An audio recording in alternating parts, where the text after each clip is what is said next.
Alors, je vous propose aujourd'hui de créer un code si vous voulez créer un jeu d'évasion numérique grâce à l'outil Geniali. Donc, j'ai utilisé une présentation basique. Je suis allée chercher un coffre-fort dans Google Images en veillant à ce que l'image soit libre de droit. Je fais un clic droit, je copie l'image, puis un nouveau clic droit et je colle l'image.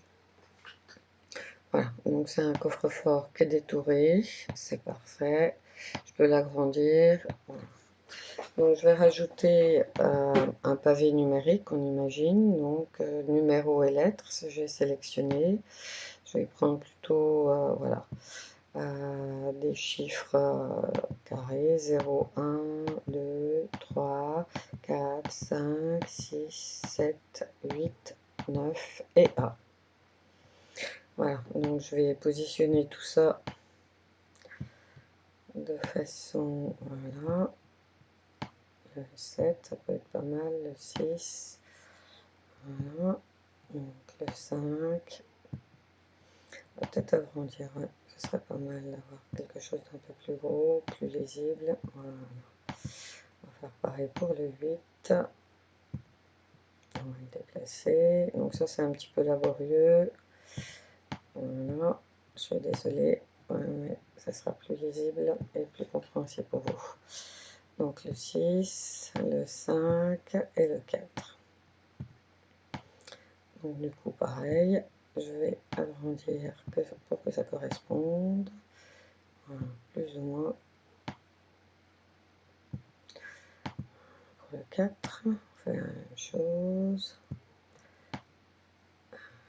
Donc voilà, le 3, hop, et le 2, et le 1, et le 0. Le 0 par là. Ah. 4, voilà pour mon 4, qui est un peu trop gros. Donc c'est un petit peu laborieux, je vous l'accorde, mais on va gagner du temps par la suite en multipliant tout ça. Voilà mon 6. On va se rapprocher.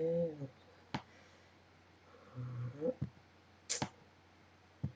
Puis on va faire la même chose avec le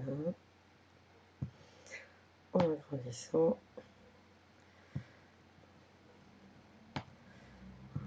Le 2.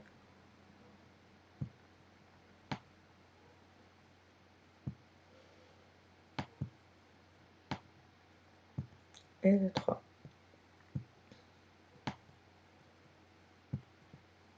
Ça m'a l'air un peu excessif pour le 6. Voilà. Cette fois-ci, c'est plutôt pas mal. À peu près. Donc, voilà mon pavé numérique. Donc, je veux un bouton retour, c'est pour ça. Voilà, je mets mon 0 là. C'est parfait. Une lettre, pourquoi pas. Et puis, je vais sélectionner, voilà, à nouveau un chiffre que j'agrandis. Et ça sera mon bouton retour. Voilà, donc j'enlève le chiffre qui est à l'intérieur. Je vais chercher dans ressources une flèche retour. Voilà, je vais la tourner de l'autre côté. C'est parfait, mais elle est vraiment trop grande. Donc il faut qu'elle s'adapte à quelle est la bonne taille. Voilà, c'est plutôt pas mal. Alors, je vais rajouter aussi dans mes ressources juste une forme qui me permettra de faire apparaître le score et puis de donner des indications aux joueurs. Est-ce que j'ai réussi ou est-ce que je n'ai pas réussi? Donc, voilà. Hop. Voilà, c'est plutôt pas mal. Donc cette fois-ci, il me reste une chose à faire, c'est dans éléments interactifs, aller rechercher des zones invisibles parce que tout dépend de cette zone invisible en fait. Donc je vais l'agrandir. Voilà. Et je vais rajouter deux autres petites zones. Une zone qui correspondra au chiffre exact. Donc peu importe, je vais le mettre sur le 5 en attendant. Donc je vais la positionner à la dimension exacte. Voilà. Donc si le joueur tape sur le voilà. Et puis une autre zone invisible, donc cette fois-ci pour permettre au joueur à tout moment de revenir au départ et de retaper son code s'il était un peu trop rapide ou si voilà. Voilà pour mon code. C'est parfait. Donc cette fois-ci, je vais dupliquer. Je vais aller dans page et cette page, je vais la dupliquer 9 fois. 2, 3, 4, 5, 6, 7, 8 et 9. Ok.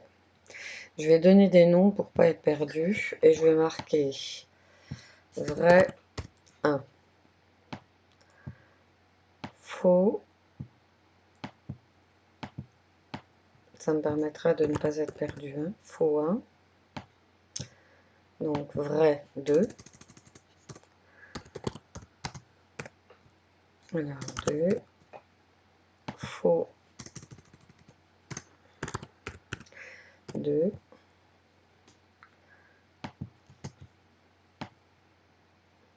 Vrai 3.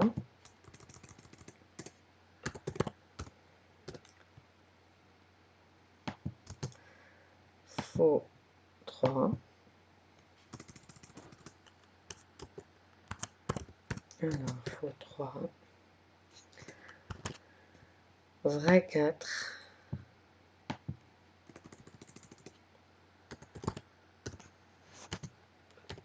Faux 4. D'accord. Donc, voilà, maintenant c'est fait.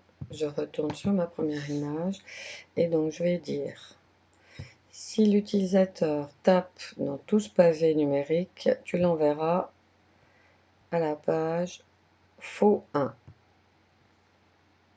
Ok. S'il tape sur le... Ah ben c'était le 5. S'il tape sur le 5, c'est juste. Donc tu l'enverras vers vrai 1. Voilà, je sauvegarde. S'il est perdu, tu l'enverras sur la même page. Ok. Donc là, il n'y avait rien à faire en fait. Donc je vais aller dans mon vrai 1. Le premier chiffre était un 5, donc c'était juste. Je vais rajouter une petite étoile pour lui indiquer qu'il ajuste. Je prends titre 2, je tape une petite étoile.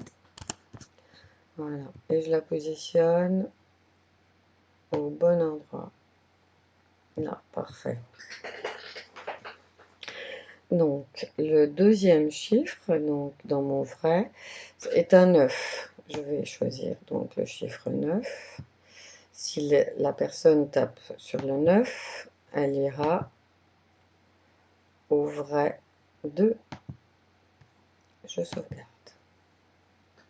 Mais si elle tape partout ailleurs, elle ira à la page faux 2.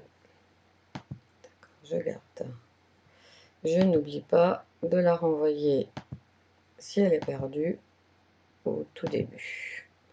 Numéro 1. Donc on va continuer maintenant. 5, 9. On va aller au vrai 2.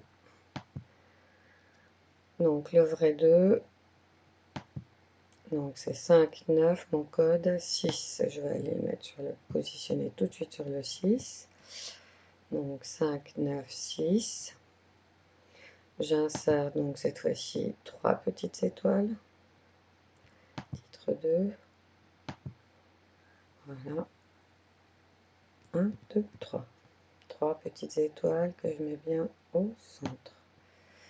Voilà, 5.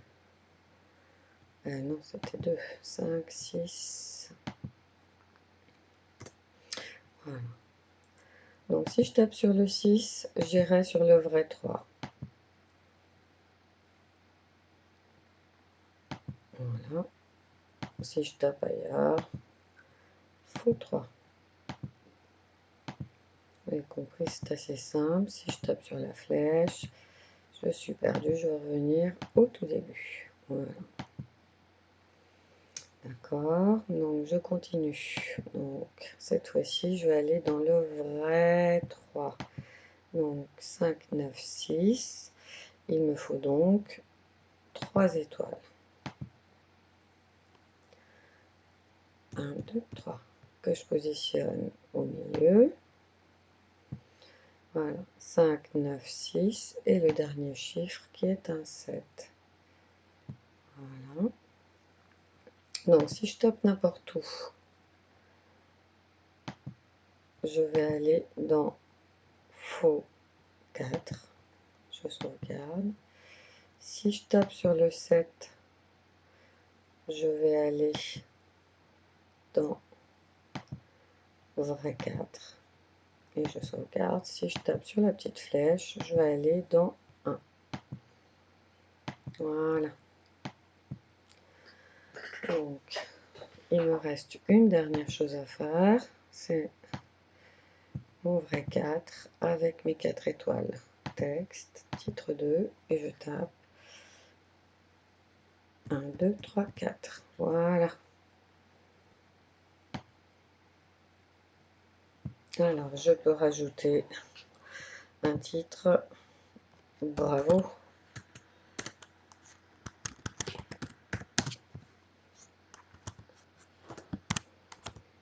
Voilà. Et puis, on va peut-être mettre une forme. Et puis, on imagine, je rajoute une forme et le coffre-fort s'ouvre. Hein, d'accord. Donc, il me reste maintenant à marquer toutes les pages fausses avec error. Donc, celle-ci, voilà, est la fausse. Donc, titre 2, voilà, je vais marquer error. Voilà. Et puis, je vais copier ce texte. Copier, et puis je vais le remettre sur toutes mes pages fausses, en fait. Faux 1, faux 2, CTRL V, faux 3, CTRL V, et faux 4. CTRL V. Très bien. Il me reste maintenant à changer, modifier la transition. Il ne faut pas que ce soit une transition standard, mais que ce soit comme un microsite. Voilà. Et puis, bien vérifier qu'il n'y a aucune transition. Voilà, donc on va vérifier maintenant si tout ça fonctionne. Donc je dis que c'est prêt, je présente. Et le code est 5, 9, 6, 7. 5, 9, 6, 7. Voilà, c'est tout pour aujourd'hui.